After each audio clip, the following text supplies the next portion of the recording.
பேர் யஷ்வந்த், இவங்க பேர் செலினா ரோஸ். ஆஃப்டர் மேரேஜுக்கு அப்புறம் என்னென்ன பெனிஃபிட்லாம் கிடைக்கும்னு நினைக்கிறீங்க? என்னென்ன பெனிஃபிட்னா ரொம்ப லேசி ஆகிடுவோம் after marriage okay. Before marriage கொஞ்சம் ஆக்டிவாக இருப்போம்.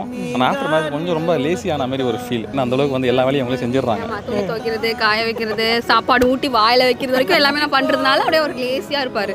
இப்படிலாம் சொல்ல எனக்கும் ஆசை தான், ஆனால் அப்படி கிடையாது. எல்லாம் ஆப்போசிட். எல்லா வேலையும் நம்ம தான் செய்கிறோம். 4 கால் தான் நல்லா இருக்குமோன்னு ஃபீல் ஆகுது. ஏன்னா இது வேலை சேர்த்து நான் செய்ய வேண்டியதாக இருக்குது.